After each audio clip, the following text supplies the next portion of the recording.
let's in fact actually do a little check-in. So if you could just raise your hand. We have the microphone gal. Just check in with some of you to let us know how you are right now. Are you completely worn out and want to go home before we start? How are things going? What are you experiencing? Just any little thing that you can share. There's. Well, I wasn't planning to speak, but I just put my thumb up. I've had excellent sessions so far, and it's been very energizing. This has gone quite well. I'm looking forward to this section also. Great. Anyone else? Someone else? How are you? Yes, Ali. So I came here with my mom, and I thought this would be, I've never been to one of these things, so I thought it would be pretty boring, because when my mom talks about it, I'm usually not listening to her. But now that I'm hearing it from other people, I'm starting to understand the 3 principles and understand people's point of view on this thing besides my mom's. And so it's nice, and it's really interesting. That's fantastic. Thank you. There's somebody here. Did you want to say something also? Please. Margaret. I would first of all convey my appreciation to the organizers of this event. They have really opened up my brain to understand the brain and the heart. It has been such a wonderful, I'm sure I'm going to carry the knowledge from here to Africa. Thank you. That's great. Thank There you go.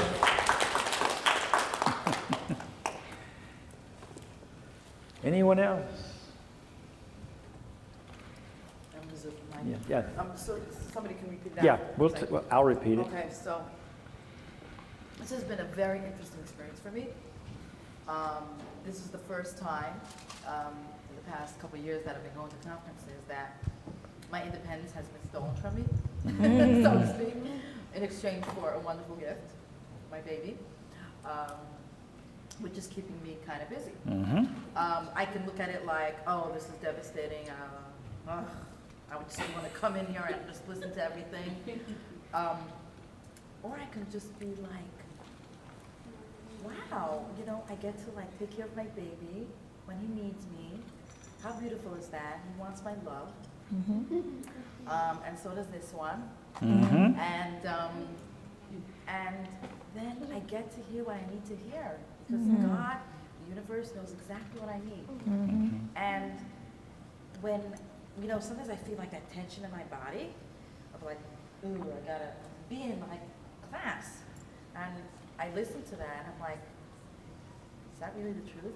Mm-hmm. Yeah. That's not the truth. And that's kind of telling me, giving me information. Mm-hmm. And I've learned, and that's the class, that's the lesson. Instead of being in the class, that's a lesson that everything is happening as it's supposed to. And I'm really grateful for that. That's great. Thank you. Can one of you just tell the broader audience, repeat what she said, either of you? Yeah, this lovely person has brought a very young baby to the conference, and she said, that she's been involved in baby care as well as the conference, and this is the first time she's been to something where she hasn't had the independence to just go where she wants to go and do what she wants to do, because there's a little baby that needs her love and needs her attention, plus her other little one who's with her. And then she realized that that's a gift that she has, that she can take care of what she needs to take care of, and she can come and go in and out of the meetings and get what she needs. And that she's being served beyond her choices about it. She gets to do it all. And that knowing that love for her children is actually, I think what you were trying to tell us is that's what we're about anyway. So yeah. That's great.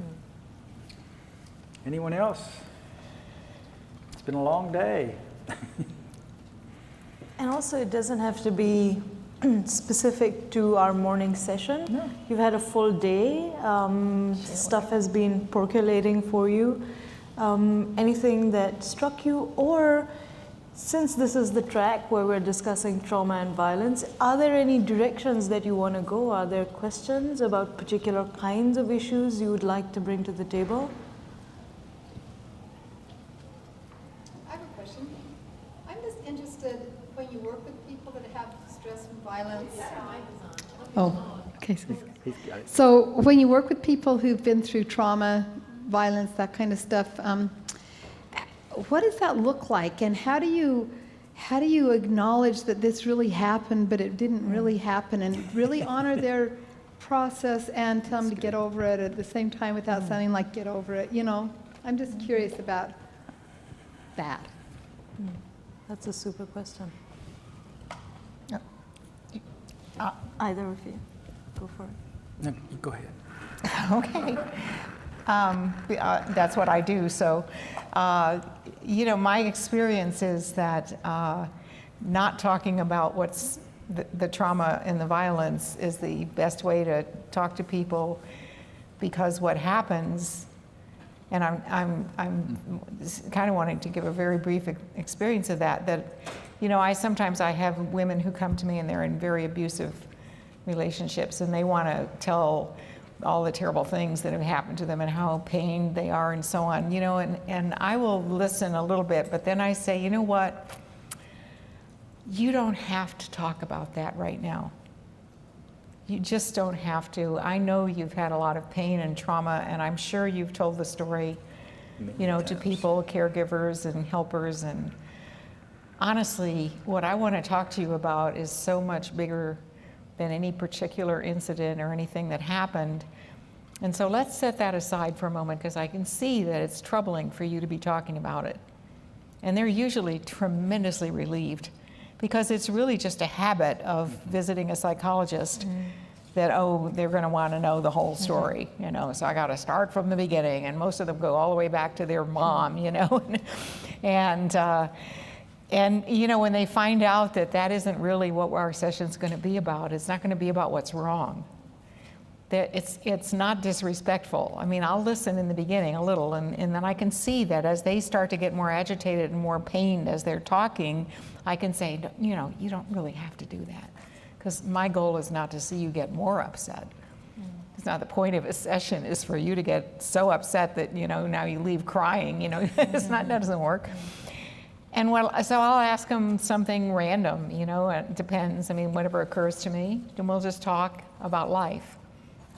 And usually, no matter what we're talking about, there's a point in which I can point back to thought. You know, I can say, gee, it's interesting. You know what you just told me about that thing that happened downtown last week? Well, you know, I never thought about it the way you expressed it to me. That's very interesting that you thought that. And the person will say, well, what did you think? and I'll tell them, and then they'll say, wow, we really saw it differently. Well, there you go. So I can talk about separate realities. I can talk about the way thinking works and how it looks so real to us, and then we hear somebody else's thought, and all of a sudden it's like, oh yeah, there's that too. So I try to keep my interactions with people that have experienced a lot of pain and trauma as lighthearted and as clear and ordinary as possible. It's just we just have a nice exchange about life.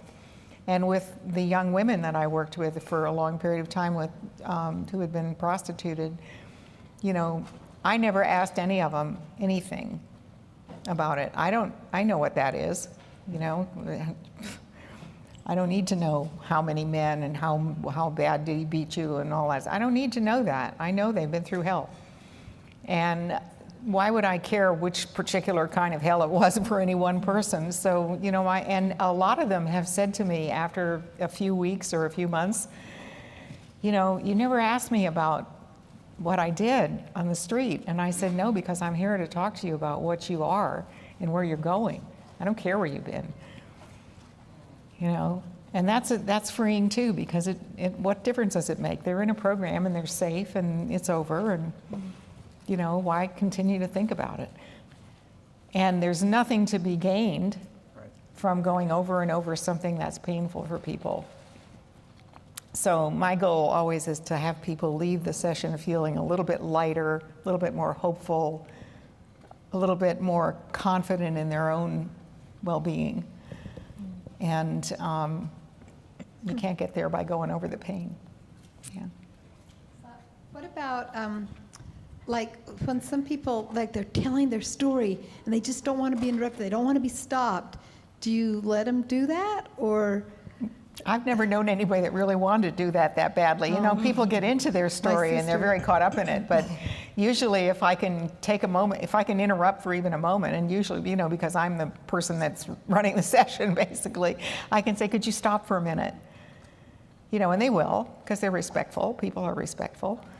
And then I'll say, you know, you don't really have to. If you want to tell me more, that's okay, but I don't need to hear it, and you don't need to tell it. And mostly they don't really want to keep it on their mind. You know, we have innate health. People are wise, whether they know it or not in the moment. And if you open the door to feel better, they'll go there. They just didn't know where the door was, you know?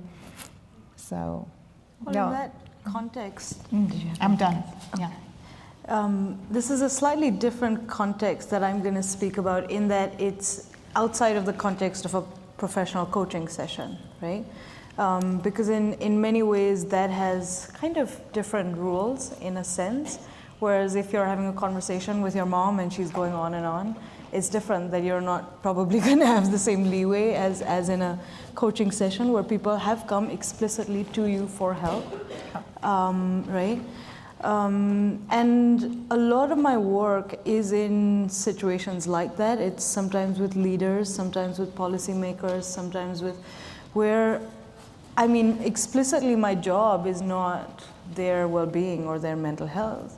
But I know that the lack of it gets in the way of whatever we're trying to accomplish, right? So there then is this kind of backdoor entry to getting to the same point without explicitly saying, hey, let's have a conversation about health or well-being or yourself or how the mind works. And I think for me a huge learning on that was realizing that often when I have a point that I want to convey to somebody, I stop listening to them.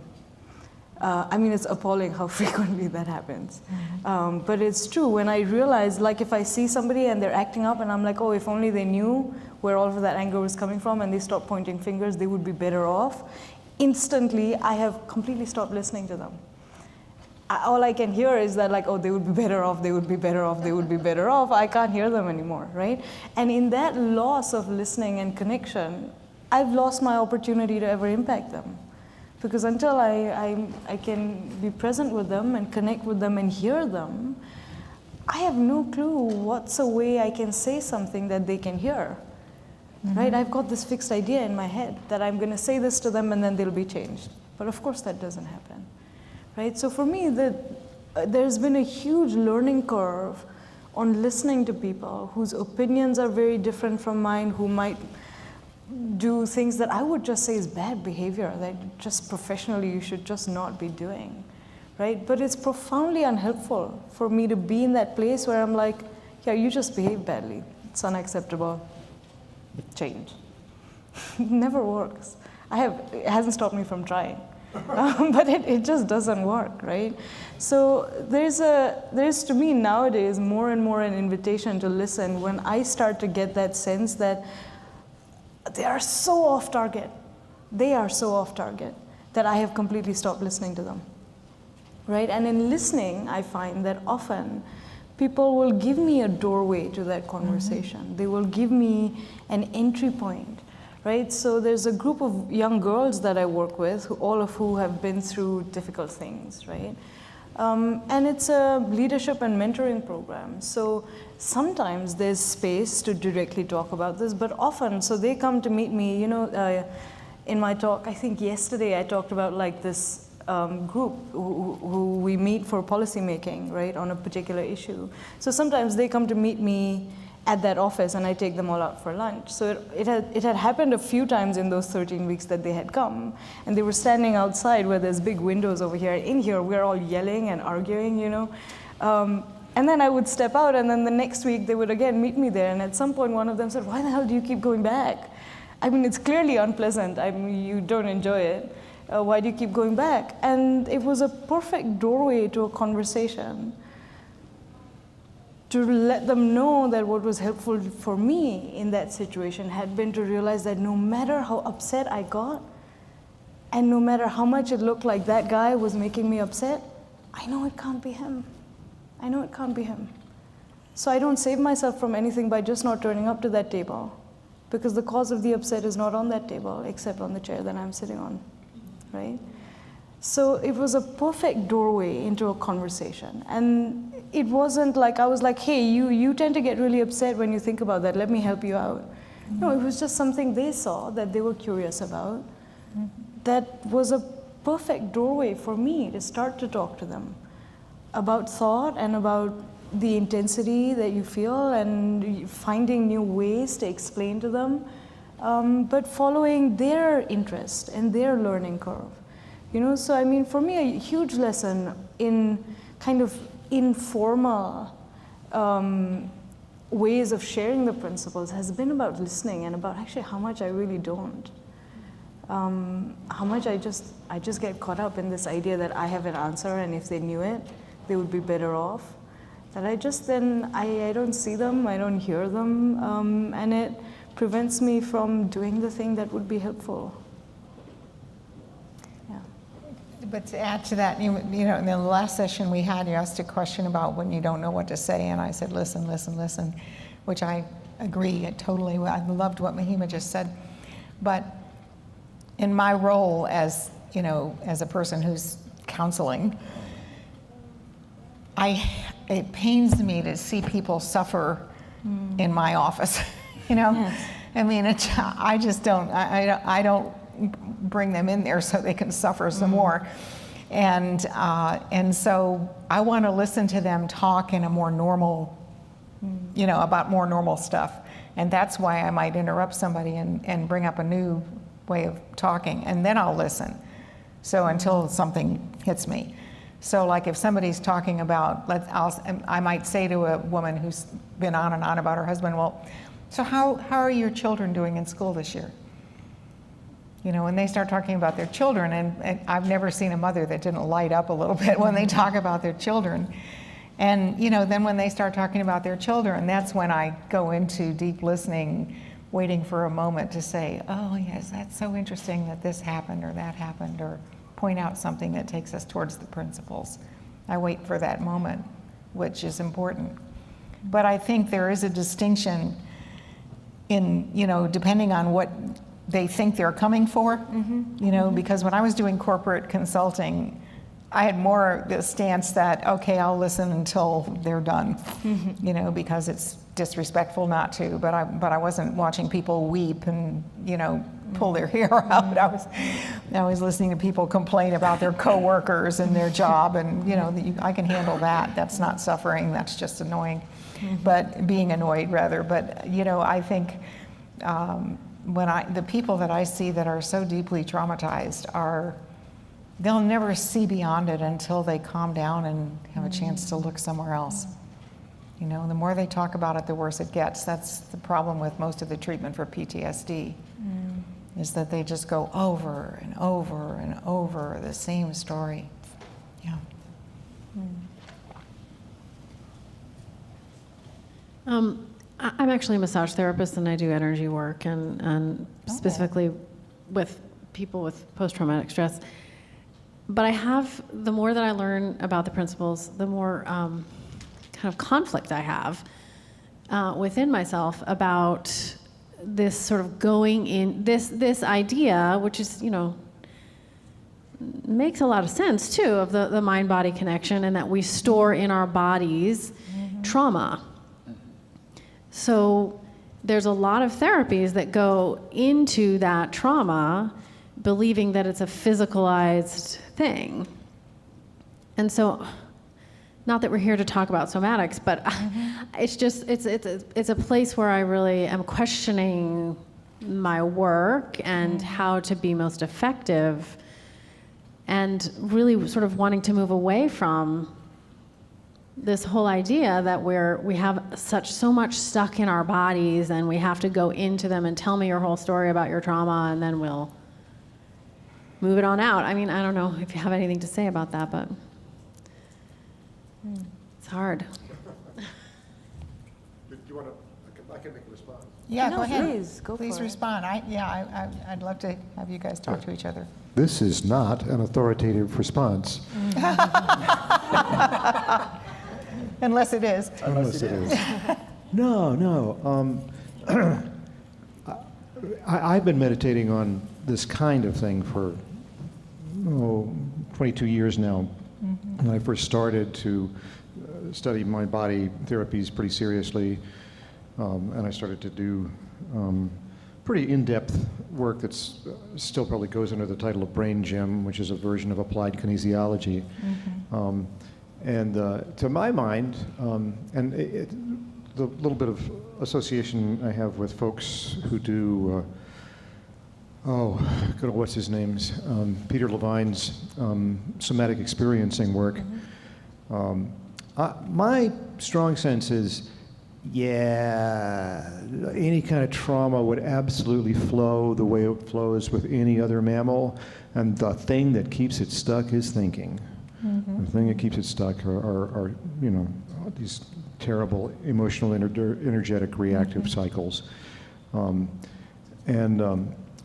So there are certainly things that I do with students that they've worked with so many students over the last 20 years so consistently that, if I get a really troubled student, I will do tapping with that student. And much more often than not, I get a noticeable calmness, a noticeable easing up in the thinking, a noticeable clearing that allows other things to be addressed, and I get to point toward health and healing. And so my own sense is that touch and mind-body stuff can be used to help that flow happen. And so it's the flowing and resolution occurs more naturally rather than a particular kind of verbal historical component that then arises that then must be processed. Because I'm kind of familiar with that coming from bioenergetics developed by Wilhelm Reich and his daughter Eva and such. But even they were very much into flow. Those are some of my thoughts about it, that in other words, thinking is this big component, and that the body is actually a wonderful place that we can access to actually help some of this stuff flow without having to get further into the thinking. Yeah, could I ask you a question? Do you feel that the work, like you're sensitive to where the pain is in the body, and that's what you address. And I've worked with energy workers, and I know it's just incredible how they go right where, like, oh, ow, that's where it is, and I can't say, until they find it. So I know that's true, but wouldn't that be as effective if you ask them, don't talk, just relax, just let your mind flow. And whatever is released is released. It's, because that's where the gap is in my mind, is that, when people feel compelled to identify, like you could release something without even knowing what it is. Because when people have a lot on their minds, even if they're not aware that background noise is playing all the time, it makes them tense and it shows up in their body. So I just wondered if you feel like that would be okay without any... Yeah, I mean, that actually is the approach that I have. Yeah. And the energy work that I do is zero balancing, and it's very much focused on just having the experience and not having a lot of dialogue or analysis. Yeah. I guess the conflict is more within me and my own thinking about my work, and like, what's the next stage in my work, and isn't there some other form that I need to go study, or like I need to help people get deeper, and blah, blah, blah. And I'm just not turned on by other forms of body work that are focused in that way, where you're having the person tell their whole story, and I guess that's okay. Like that's just perfect. My feeling is you do whatever your wisdom tells you to do. you know, and be thrilled that your wisdom is talking, you know. Because there are a lot of things out there professionally that any one of us, when I got my degree, in my doctoral degree in psychology, had been doing principles work for a number of years. And I looked at it as a history course. It was very helpful and I learned a lot, but you know, I was like, well, okay, but they didn't know about thought, they didn't know about, you know, and I would see as I studied all these various methods and all these various theories and all these various really famous people, that if they had known anything about the deeper spiritual origin of thinking, what they were talking about would have made more sense to them, you know, they wouldn't have had the questions. So, but that doesn't make them wrong and bad, it just makes them where they were in the evolution of thinking about people, you know? And so I think part of it is as your professional experience changes for you, just go with, you know, what feels right to you, and you're always going to be right. You know, you're going to be right on there with people. But I would never stop doing energy work because I know it really helps people. Yeah. I have a tangential sort of comment to that. So I'm an entrepreneur. I'm often in this space where I'm thinking, well, not that, but then what, right? And I think it has been very helpful as an entrepreneur, but also in activism. It has been very helpful to be willing to explore my own questions. The things that I'm curious about, nobody else's job is to explore that question. It's my job and my opportunity to explore it through my particular lens, right? And it's like if you shine a spotlight in that aspect of your life, you start to see things that you didn't see before, right? So it's, for me, this very rich space to not know and to allow myself to be with that, because it's also a time when it's really tempting to ask people, what do you think, what do you think? You tell me, what did you learn? That's great, but really it's a missed opportunity, because it's an opportunity for you to explore something that has clearly such meaning for you.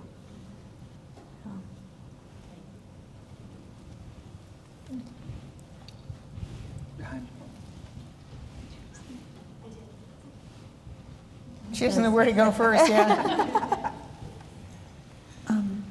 Hi. So I was about 5 years ago, a bunch of stuff had happened. It wasn't pleasant stuff, and I was particularly caught up in a story. And what developed after a while, and I just, by happenstance, I went online and I saw a conversation about PTSD. And she described some physical manifestations of it. And I was like, what, me? PTSD? And as it turned out, that was what was going on. And she, I would call her a practitioner, but she taught me a very simple trauma release exercise. And it was a physical, it was based on Kundalini yoga. And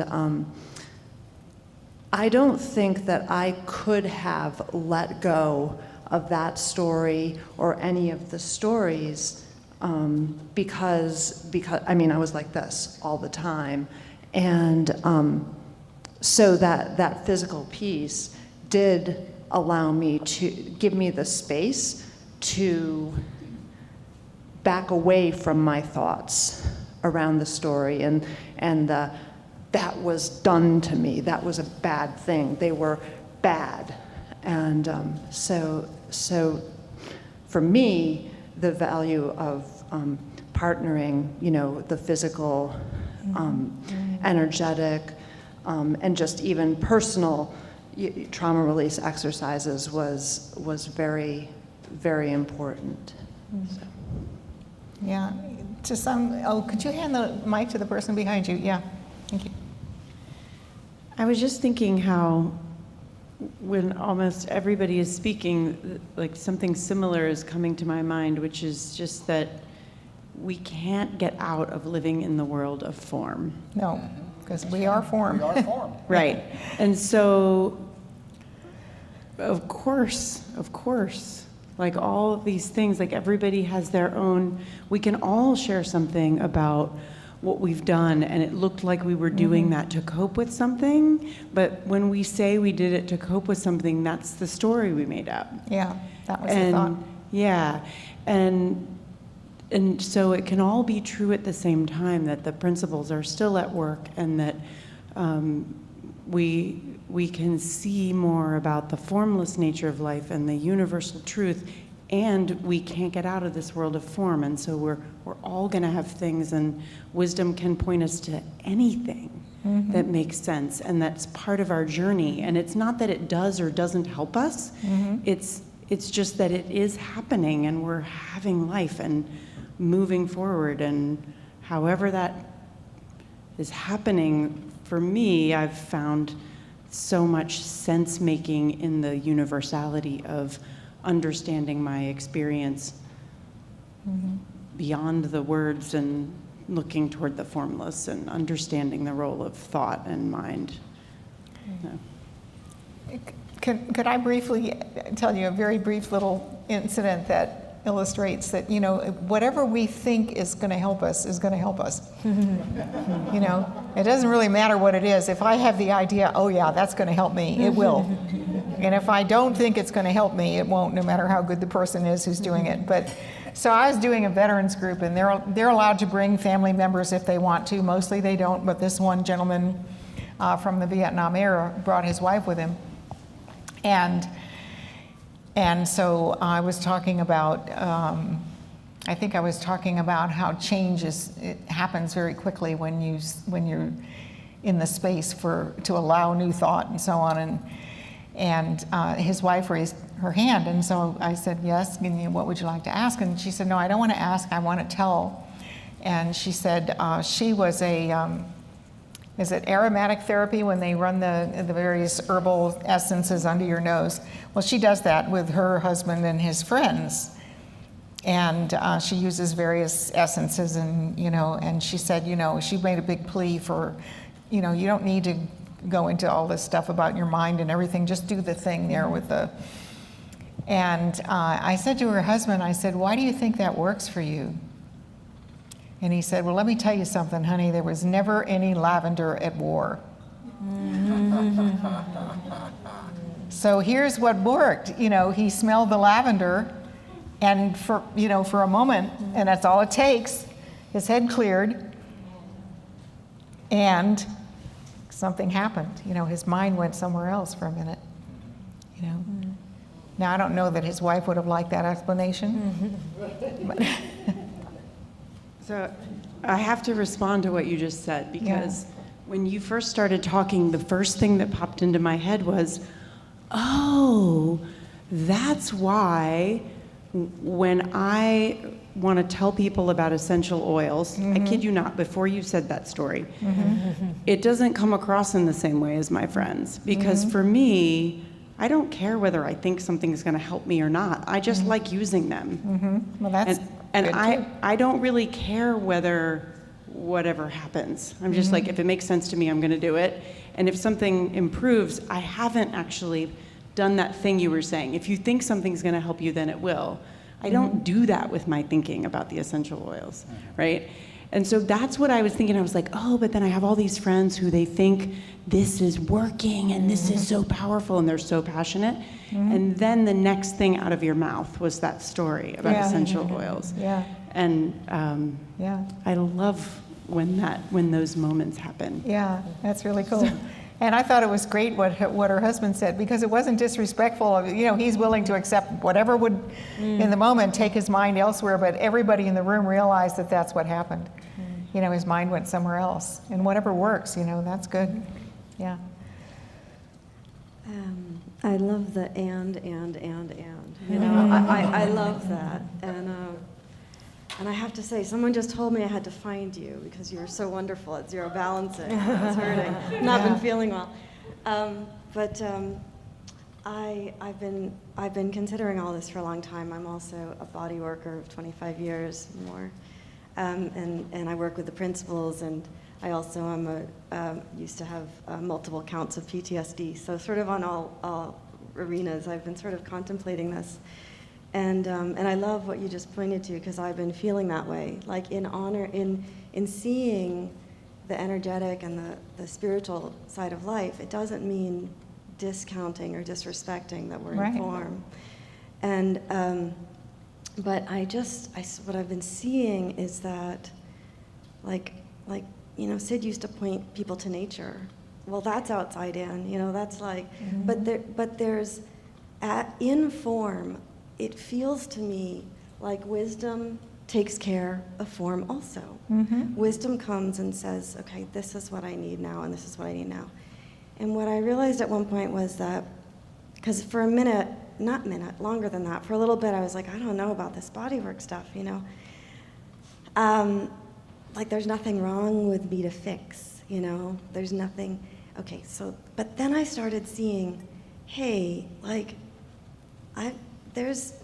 wisdom can point us to anything, like you were saying, and it can point us to nature, it can point us, if I break my leg, there's nothing spiritually broken about me, but it's gonna make sense to me to take care of that leg, I find it super, super helpful, though, to see it not as I'm holding something in my body or there's something stuck in my body, because that, to me, feels like a lack of, like energy moves, And what I noticed was, let's say, and I'm not saying, because energy workers do see areas that can get stagnant, and I'm not saying that doesn't exist. I don't have the answer there. But for myself, what I see is that if there's something stuck in my body, my experience is not dependent on that. Because sometimes I don't know it's there. And let's say I get a massage and something comes up for me. Well, wisdom is bringing movement, and it was whatever called me to get that session. So I feel like I have this toolbox of life, and wisdom can direct me to a bodywork session. It can direct me sometimes to talking about something awful that happened, not that often, but it can direct me anywhere. But because I understand the nature of thought and that it's impermanent, I know that my experience is not stuck. I might have something energetically or physically happening, but my experience changes every moment with my thinking and my awareness. And that's really helpful to me. Ryan, behind you. This is really fascinating discussion for me because as a psychologist, I'm not at liberty to do touching and things like that, at least the way I was trained. But I've stumbled upon some of the same issues, I think. I'll mention two things. One is sometimes I'll have someone unwrap a candy kiss or a butterscotch or something. And actually in the session, well, let's take time. I'd like you to use all your 5 senses on this piece of candy. And, and approach it like a child would, just really look at it, really smell it, really taste it, and so forth. And what I've come to believe is that your body is an anchor to the present, and your senses are a gift. And so it draws the person to the present where the magic happens. And then secondly, so it sounds like anything to do with touch or whatever could also be doing that. But the other part is the listening part. It's whether it's innate or culturally, if someone listens to you, they are showing that they value you. And so when you combine the really listening part with the senses, then the present, I think listening is a present magnet. And so just like you mentioned, the more you really listen, you are upping your magnetism to draw them to the present. Then your sensory things are drawing them to the present. And the present is where you can be more fluid and free. So anyway, that's my take on involving the senses and listening at the same time. But not listening to the bad stuff, like you say, because that's just, it's like frozen You want to get them on a more lighthearted basis. It's like frozen is one state of water, and you can't change that, and you feel stuck. But if you're talking about more lighthearted things, it starts to melt and it's fluid. But then you can start pointing them toward even higher thoughts where even though there's moisture in the air right here, it doesn't inhibit my hand that I'm aware of. And so anyway, you want to get them out of the frozen to the liquid and then to the even higher awareness. But it's all only can happen if you're in the present. It's like ice fishing. You can't catch them over here and you can't catch them over here. You have to bring them to the hole, which is the present, and then bring them up. Yeah. So, you know, this is something that I really want us to consider, is that it's really quite simple. The principles describe the formless energy that informs the universe and creates the dynamic flow of everything. Okay, it's not just about us. You know, the principles are about the universal energy and intelligence behind all things. Universal means in the universe, of which we are a tiny part. And sometimes I think we complicate it by thinking that the power to think has something to do with what we do with it. And it doesn't. You know, the power to think is the infinite capacity to make up anything and to experience what we've made up.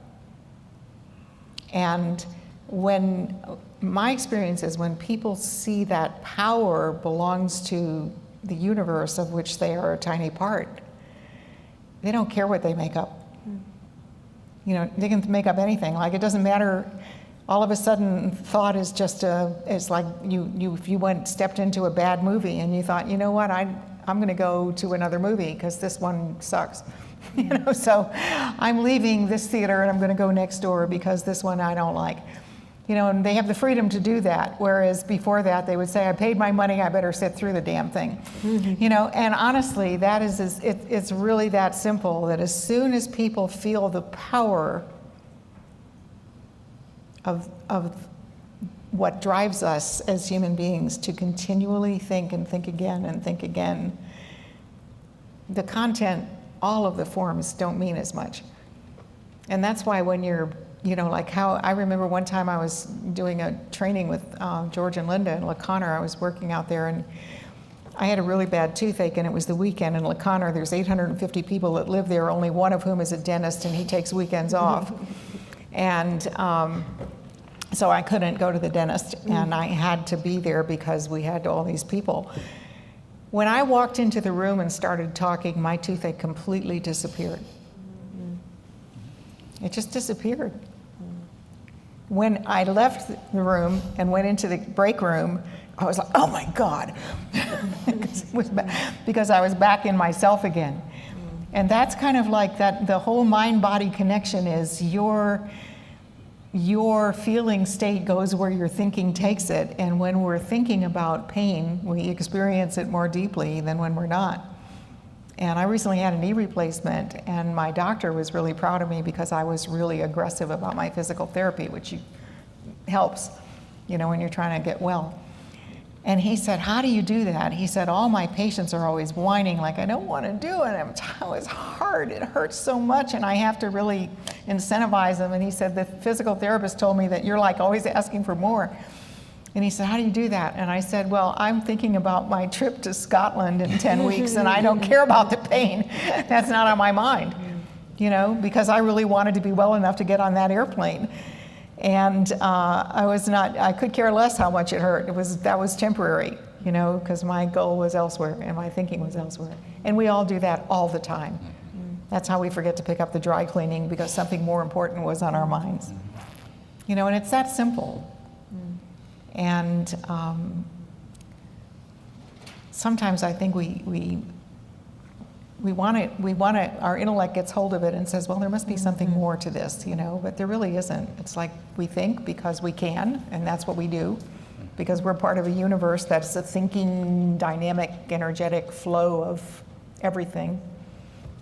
Like when I used to teach medical students, and they thought I was kind of a fruitcake, to be honest with you. They weren't too respectful, but nonetheless, they had to come. So, and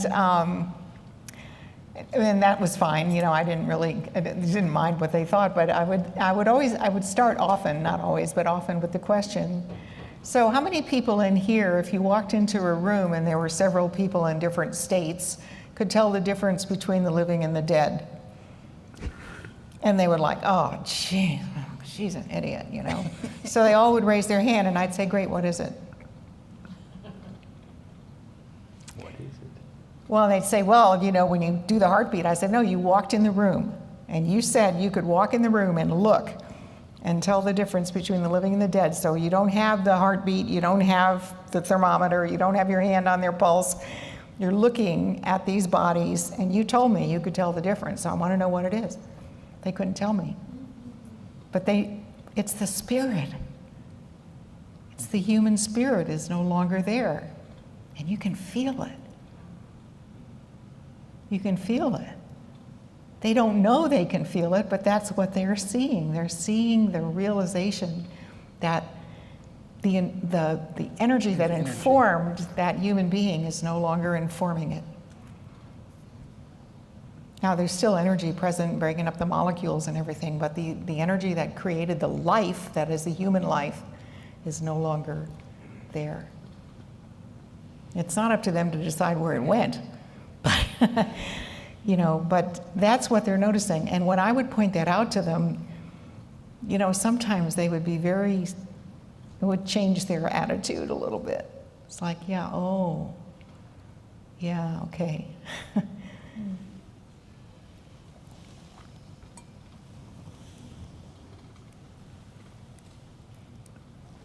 Any more comments or questions? Do you guys have things on your mind?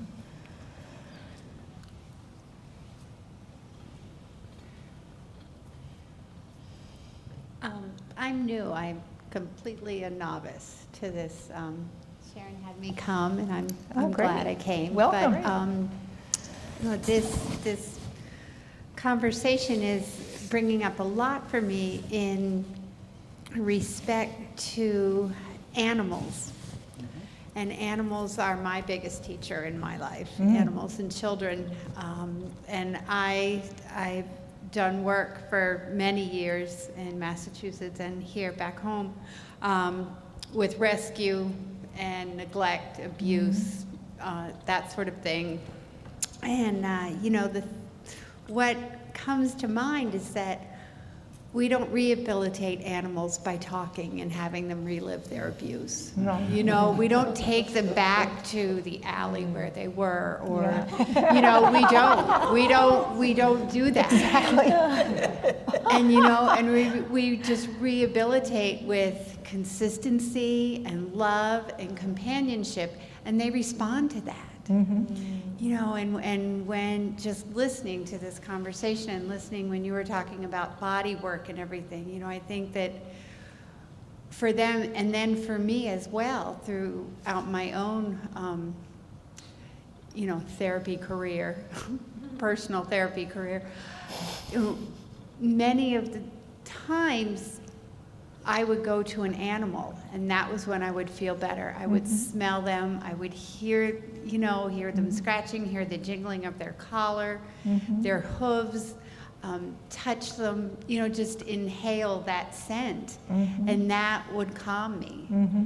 And, you know, and it just makes me think that,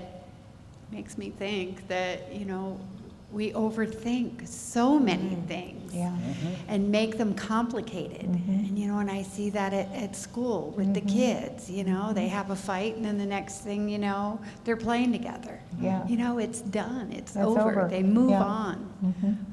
So anyway, I just, I'm so grateful that Sharon had me come. And I'm grateful, Dave, that you've helped us. We're grateful that you're here.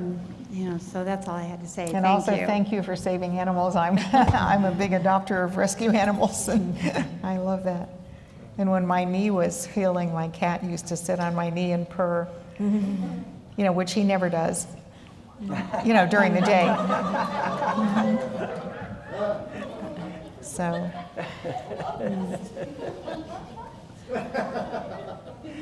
That's great. Yes. If it's okay to revisit something from earlier today. Sure. It's just, when you were speaking about the man who was so upset about having killed that child, I remembered, so I had the best day of my life was in prison. I got to go into the prisons with Jacqueline Hollows last year. And there was, first of all, there was the man she was talking about earlier sat down with me and told me his story about killing someone and then his girlfriend, you know, the whole thing. And the way he spoke to me, it was so interesting. His energy was not, I don't have a real word for it, but it was not an energy of upset with himself or regret. It really wasn't. He was so light and so grateful and so happy with what he was bringing to the world now, that what he had seen, and just wanted to help others. And that was really, really striking. When he told me his story, it didn't have an ounce of, it's not that he didn't care, it's that he didn't have an ounce. He got to neutral. Yeah, he was Got neutral. to neutral. Yeah. That was so touching. And then we start working with the group, and there's a man who said, yeah, but what about these memories? What about these memories? Like they'll always be with me. They keep coming back. They keep coming back. Or no, he said they're always with me. And Jacqueline just kept pointing to memories or thought. Mm-hmm. That's another form of thought. Mm-hmm. And he's like, yeah, but. And then all of a sudden, and these guys, they were popping all over the place. So I feel like it was just, you know, they were just all seeing things. And there was so much love in the room, it blew me away. And then he goes, oh my gosh, I'm just thinking. He goes, and I just keep bringing those thoughts back. He goes, and it was like and then the other guys are like, wait, what are you saying? What is he saying? You know, they're like, yeah. It doesn't matter. He saw thought, and we all felt it, and for him, he was free. Mm-hmm. And when you spoke about that man, I thought, you know, the past is done. You can't do anything about it, right? You're not going to change it. But his experience, and this is helpful to me sometimes for myself, sometimes instead of comparing to other people who get over things, I just go in my own experience. Sometimes it's there and sometimes it's not. Mm-hmm. So it's not always there. It comes and it goes. Mm-hmm. And there's moments, and that's how I feel about things that happened to me in my past. There are just so many moments I forget about it. And it's like that story just kept coming to me today. Like, these men, there is freedom, no matter what has happened in the past, and you say you can't erase it, but your experience, again, is not dependent on that. Your experience moves every instant. The experience moves, and somebody can have a gorgeous experience of life no matter what they've done, you know, or gorgeous experiences among many others. Yeah. So, anyway. Thank you. Thank you. Anyone else? This is your sharing time. Peter. I really try to discern a lot of things in the moment, at least in events like this. It's like, so I'm not going to tell you the 20-minute version of, but it's just, what I'm being led to mention right now is how grateful I am that you all have just been holding up the whole realm of human suffering and trauma. Yeah. Mm-hmm. And holding it up, and at least pointing to some of its systemic aspects, which are, you know, kind of instantly puzzling. Like, can we change that? And you know, just, I don't know. It's going to have to be through communion, one way or another. And yeah, I'll just say a couple more things. One is, yeah, in 2004 I started to listen to Sid Banks tapes, and hearing him say, "Don't listen to my words, listen for the feeling," and like my intellect is just clawing. Yeah. Oh, I don't get that. And I'll just sort of keep it to this room right now, but every, I won't say every single thing, but again and again and again, I'm just sitting in this wide open space. And who I am is, I felt the tightness of my container last night as I began to sense the possibilities for change about some pretty hard things at my school that are embodied by a few people in administration and the reaction of a number of us to them. Mm-hmm. Like I just feel the tightness about that. And Mm-hmm. and as I listen, as I've been listening here, it's just the space just keeps opening up. Okay. There's no, I've kind of known this for a long time. I mean, decades and decades. At my soul and center, there are no words, and there's no particular boundary, and there's just, there's an isness. The words run out real fast. Yeah. So I think of two things. One is I can document, and the other is just a sense I've had for some time. But the documented one would just be like the best summary I have of who I am, who anybody is. And I just want to keep opening up to this with regard to my experience with others. I hate to attribute it, but I can only clearly, explicitly find it from St. Augustine. But I know many other saints and mystics have said this in essence. God is closer to me than I am to myself. Mm-hmm. Whatever I was thinking about myself, the deeper, truer life is more true. That's me, and I can't talk about it having said that, after I say that. And then beyond that,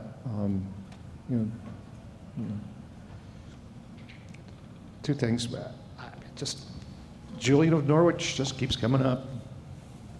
This, like, looking straight at the state of being right here, right now. All shall be well, and all shall be well, and all manner of things shall be well. And I have imagined that over the years as being what I know some parents have said to their children in the worst of circumstances that the parents can't control, whether it's a natural disaster or a war. But I know that some parents have said to their children, it will be all right. Not because everything will work out the way humans like it to, but because the life that we are immediately sharing is it. And it will see us forward for as long as we exist. Yes, it can. That's what's coming to me right now. Yeah. Something Roger Mills said to me one time, because I was asking, this is way years and years and years ago when I was early on when I first met Roger, and I was just really still so awestruck by the effects that people, I didn't understand it yet, and they were doing these things and it didn't look like anything, and it was like, what the hell's going on, And Roger said, so I said, well, how do you know when you're ready, to talk about this? And Roger said, when you stop thinking about yourself and you see that you're a part of humanity and we're all the same. That's beautiful. It's a big relief to people. There's no difference between we're all just thinking stuff up, and it looks really important to us while we're thinking it, and then we forget what we thought. Half the time we forget it halfway through it. It's like, what was I thinking? I don't know. Yeah. And that's good. That's a nice thing. That's a nice thing about life. We have that freedom to just be. Yeah. Anyone else? guys are tired. Yeah, I feel like it's been a long day, and maybe we need a bit of time and space. For,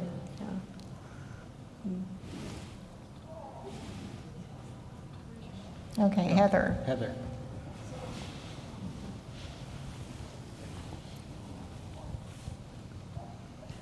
So I'm thinking that my principal is probably going to want me to do a presentation to teachers. Mm-hmm.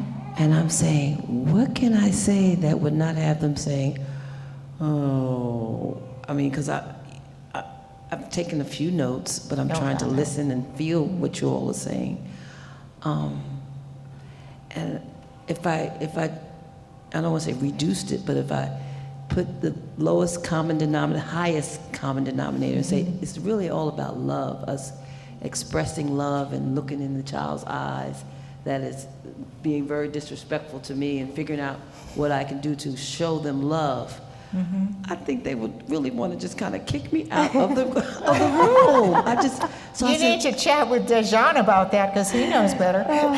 They won't last. Yes. So I've done that a couple. I've trained. I don't know. Training's not the right word. I've tried to share things from conferences with my teaching staff at the schools I've taught at, and I had the exact same fears. And I don't have any sort of great answer. You'll figure it out, of course, as always, as we do. But my experience is the only way people continue to teach children and do lots of other things is because they already see this. They don't call it this, right? But the reason, Dejan and I have a good relationship is because I can see the health in him.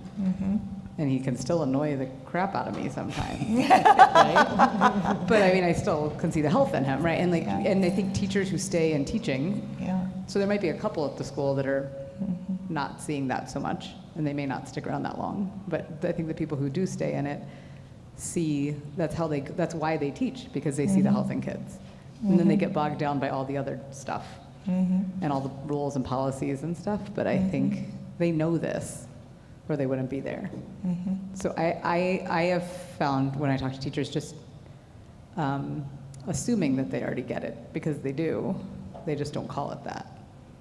And I always talk about the times you're really enjoying teaching, those days it's like you're in the flow and it feels good, and it seems like it's going that way because the kids are being good and nobody's bothering you and all that, I just have found talking to them about those moments where they're experiencing their own health, and then they see that those days tend to be the days that the kids just seem to be better, versus the days where everybody's misbehaving and then really what's going on with you too, but and then that's just my experience. I'm sure everybody's different, and I guess the short answer is don't worry about it. Whatever's right will come to you.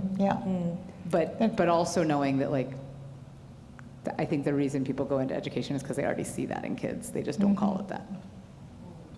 And another piece that I just want to share briefly. So Bill Pettit was my first teacher, and so the first time I ever did a program, he was the person I went to and went, oh my God, I've agreed to do a thing for the Chamber of Commerce, and now I'm terrified. And I don't know what to say, and how am I going to explain the principles to a bunch of hard-nosed business people? And Bill said, for God's sake, Judy, don't talk about anything you don't know for sure. Just go in there and talk about what you know for sure. And when I got in there, I realized the only thing I knew for sure was that when you're in a bad mood, you make really bad choices. And so I talked about that, because that was the only thing I could say definitively, I'm positive that this is true. Everything else, I was still kind of, whoa, I don't know, what if they ask me a question? So I talked about that. I said, you know what, it's so interesting how invisible our moods are, and I didn't know this about myself, and I was making all these bad decisions because I felt so compelled when I was in a low state of mind. And then when I realized, no, you have to calm down and let your mind clear and see a different view of things. And they were riveted. And what I realize is when you're talking your truth, that's right, you connect. People can hear you. And we're talking what somebody else said or what you wrote down because somebody thought it was a really clever quote, and then you're thinking, what do they mean by that? I have no idea. It sounds good though. really, we all have it inside of us, so just speak your truth. You'll be fine.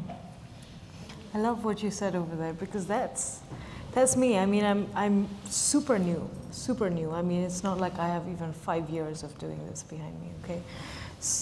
And the domains that I like to work in are not friendly towards like love and community, and it's just not the forum where they do that, right? And yet those are all forums where people feel the pinch of a loss of that. They don't articulate it that way. But you walk into the average business, we try to strip the humanity of people in businesses, right? And people feel that. They call it something else. You may call it job satisfaction, you may call it stress, but you're feeling a loss of a wholeness, right? Because we're not allowed to be. But one of the things I realize is that it's super tempting to try to be impressive and give them the whole package, right? So that they understand that these are the 3 principles, is mind, thought, and consciousness. What's the neatest way to say that?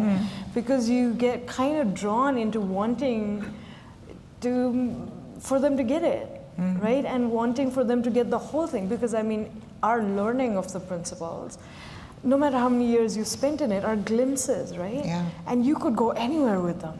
So if you try to compress all of that into an hour, it's going to be a gigantic mess. And you have so much on it. You so want them to get it, right? And then of course, the closer it gets and the more insecure I get, the more I'm grasping for phrases that sound like they're professional. And the further I get from why the hell I've even opted to go talk to a bunch of people who might not be receptive about this at all. Why do I give a shit? Why am I turning up there, right? I'm not turning up there to say some things that they will hopefully be impressed with. I really, really, really hope that it will be helpful and it will change things for the better, right? And the more I get into this thing of wanting to package something that looks neat, the further I get from that, right? And I love what you said about don't speak what you don't know, because that's, so I have interns who come with me to pitch these, and sometimes they will do the pitch themselves. And I see the same thing that happens to me too. That same thing of like initially, oh my God, yeah, they're giving us 30 minutes, it's gonna be amazing. And as it gets closer, you start to panic, right? You're like, oh my God, I initially thought it would be awesome, but now I'm freaking out, right? It's like, I don't know why I signed up for this. I shouldn't have. Somebody else could do it better. And then you start to get kind of consumed by that. And you get further and further away from what touched you about this in the first place. What was it that moved you so that you went, yeah, that makes sense. I'm going to tell people about that, right? But if you stay close to the nerve center of that, that's all you need. And the content is going to be small. I will warn you, you will not have a neat deck of stuff that is each its own impressive storyline. It's often just a simple, very small seeming something. But the impact is not going to come from the volume of content in there. If you stay close to the nerve center of what moved you and affected you about it, impact has got to be coming from there. Because, what was it? Like things that come from the heart reach the heart, right? So it's like that. I mean, if you're going to be willing to go there and share, you will find more receptivity, and you will find you touch people and you move them. You know, Sid Banks, we all referred to him as enlightened, and we were awestruck and all that stuff, but he wasn't. That's right. And the thing I used to get a kick out of Sid when he'd say, you know, every day I realize how little I know about the principles, how little I really understand them. And he really meant that. That was not BS. That was Sid Banks saying it's infinite, what there is to see about life. And our journey in this life is to keep seeing more and more, you know, because that gives us joy and satisfaction of feeling connected. And he was a very humble person in that regard. He never, you know, he didn't talk beyond what he knew either. And over the years that I listened to Sid for more than 30 years, he changed. I would hear different things because he was seeing new things. You know, so this isn't like you go to a conference and that's it, you know, like a human resources meeting, and they give you the new technique and you go, okay, great, we'll implement it next week. This is like you're setting off on a lifelong journey of discovery of the beauty of life. That's all it is. But it never ends. On his deathbed, Sid was still talking to people about the principles. He had 6 Israeli soldiers around his deathbed. And he was, I have seen the tape of it. It's not anything that'll ever be shared publicly because he was definitely dying, but he never, until his dying breath, he was reaching out to people who were suffering because that was his joy. And he was still looking to see more. Let me tell you just a quick story of someone who wanted very badly to be here this weekend. Bobby Heron is from New Hampshire. And she had been a nurse in a woman's prison setting. She was just there a few days a week, but she would do some medical things, and then she would have little groups to talk about medical care, you know, different. And she'd been doing this for several years, but she had begun to become exposed to the principles and got really interested and curious, and she was on some of our calls for the center, the remote sharing that we'd done. And on one of the calls, she said, gosh, this would be really great for the women at my prison. But I wouldn't have any clue what to say, how, you know. And I don't know if I'd ever have permission to do it. And I asked, well, have you ever asked the warden? And she, oh, no, I haven't thought about that. The next time we had this session on the phone, on the internet, she said, I asked, did you happen to talk with the warden? And she said, yes, I did. And he talked to me. He said, dearie, you can come here and do anything you want. And so she lined it up. She was going to have these several sessions with women once a week for an hour or whatever, and invite the inmates. This is in the prison. And she got nervous, okay? And so she started planning the session. And she read everything again and wrote this and had this all just perfectly worked out. And she got the women together in this group and went through all this, and it was an absolute bomb.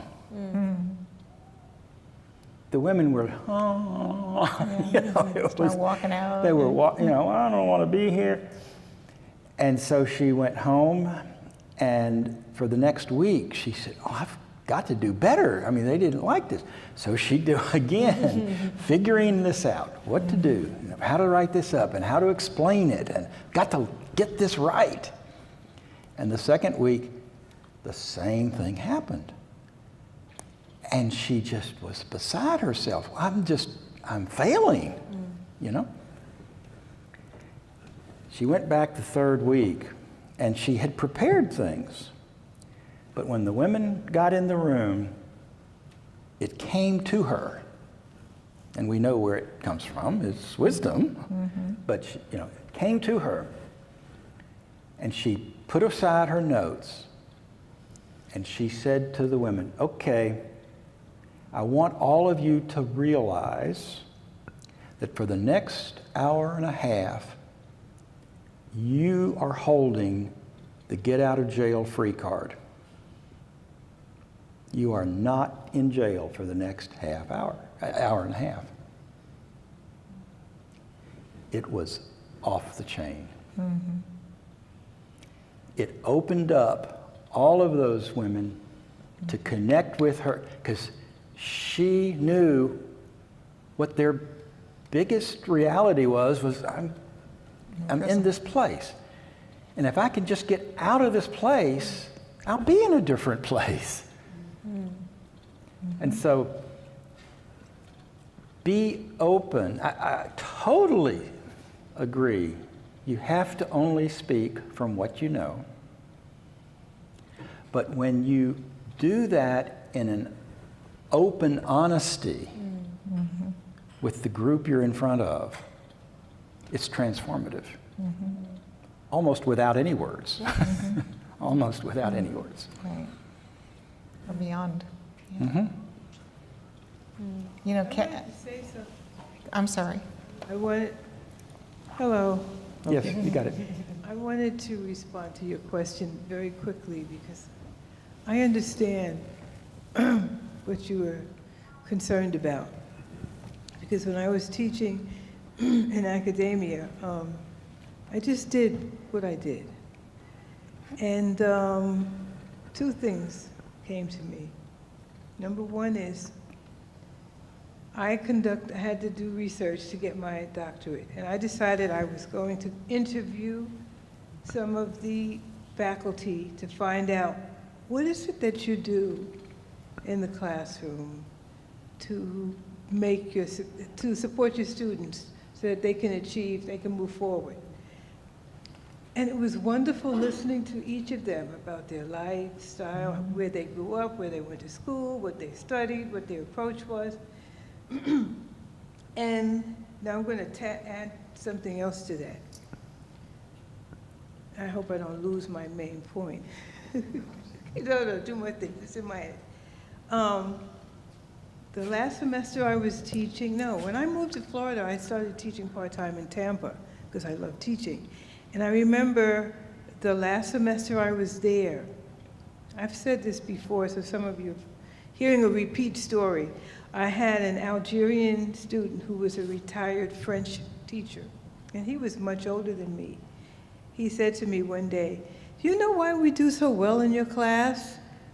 Now, I didn't have a clue. I just knew that I just did what I did. And I said, "Why?" And his answer made me cry. He said, "Because we know you love us." Okay? Now, the last thing is, my experience is that teachers have always complained about what doesn't work and what their students are not doing and what the administration's not doing. But they're still there. They're still there. And one time I went around just asking questions to the teachers, "Why do you stay? Why do you stay?" And most of them, you know what their answer was? Because they get joy out of seeing the light in their students. They get joy out of seeing the light. The light has always been there, but sometimes it's dimmed. So you may want to ask, what's centered around, why are you here? Well, even the principal, the administrators, why are you? But their goal sometimes is a little different from teachers. But I just wanted to add. I know that's just a thought. Now I don't want to use that line. It's just a thought. But from a teacher's point of view, there's a passion inside of teachers that sometimes they lose sight of. And it comes from seeing the light that we all have. So helping them remember that, or think about their own light, might be one avenue to pursue. I hope that helps you. Okay. Thanks, Audrey. Thank you, Audrey. And thank you, Heather. We have one more and then we have to wind up. Yeah, it's close to time. I'll be brief, and there are two things I want to share. Firstly, I want to thank all the speakers and all of you shared. I used to think that I was a little crazy because I used to believe that if I had a thought and I believed in it and threw it out to the universe, it would happen. So thank you for endorsing my belief. And the other thing is, this is the first of its kind workshop that I've attended, but I've attended a lot of other workshops. And most of them have been conferences related to talking about how to empower women. So my work has always been to introduce an alternative theory which in a kind matches the principles. Like I always used to promote, until and unless you project positive possible examples, things are not going to change. Where are the women who are suffering from trauma and violence going to find that strength if they don't have examples? But the way things are approached, especially in our part of the world, is as it is, women are considered, are still having to struggle to be considered equals. So what is happening there is there's a whole group, Maima is also very aware of that, who bring about reports and data on how dismal the state of women is, what the percentage of violence is, how discriminated women are, how illiterate they are, how poor they are. So I've always contested, why don't we show the other picture? Despite of being poor, despite of being not educated, look at all the positive and possible things there, positive stories they've created. So I feel like if there was a way that we could connect with that formula of approaching empowerment, because that's where I worked. I can only speak on things that I have experience in. So if we could connect the principles with the way things are being approached in the South Asian context, as to showing negativity and like projecting the data, and even when we have the UN conferences here, I know a lot of women who come and attend the conferences, their presentations are full of the data of how dismal the state is. So whereas I've always said, put in positive stories, but they always say, if we put in positive stories, then how are we going to get the funding to work towards empowering women? So it's like, I call them the mafia. So we would like to break the mafia. So I feel like if we could introduce this theory, which I've believed in, and I'm again thanking all of you for endorsing my belief that I'm not crazy or off track, how do we connect this theory with how things are being approached in the real world to combat violence and trauma and to bring about better results? And one example is, I'll be very quick. Back in 1995, there was a big declaration, I'm sure most of you are aware, the Beijing conference, which declared that we would bring women at par in 15 years in countries like ours. So 15 years happened in 2015. So 2015, the status of women was pretty much the same. So what did they do? They just conveniently extended the deadline by another 15 years. So what do we do to stop that extension of it being extended conveniently? Because there are some groups who are not taking in these new theories, these new concepts, which could possibly be a better way, a better approach. You know, this could be a long discussion, and we don't, unfortunately, we do have to end because people do need to leave. But the simple thing that I would say is women are empowered to make change in their lives, their communities, their countries, when they see power for themselves, when they see the power of their own thinking, when they see that change comes in an instant, when they see that they're agents and not victims. So empowering women through understanding is how I would go about it. That's how communities have changed. And you probably have more to say because it's your culture. I think tomorrow maybe we will hopefully spend a bit more time on it. But I mean, for now, I just want to point to something that, I mean, a lot of my work has been with change makers, right? And while it's easy to be cynical about policymakers or about, you know, systems that are already in place, the truth is people who really want to make a change still don't know how to make change that's sustainable. Right? Because we're looking at variables that somehow don't account for the process that goes on in the head of each human. So we keep trying to get people to change at a large scale without ever acknowledging that the way they currently behave comes from how they see life. It comes from how they see the world and how they see themselves. And without changing that, the most earnest, sincere person in the world will not be able to change things. Right? Like me in Lakewood. Yeah, I mean, so I think we'll go into it fuller tomorrow, but I want to emphasize that, I mean, a lot of times the stagnation in making change on large issues is because we have not learned that without changing people's minds about things, there is no way to create change that's sustainable. I think we should close for the day because we're... Yeah, thank you all very much. You've been very patient. Very much.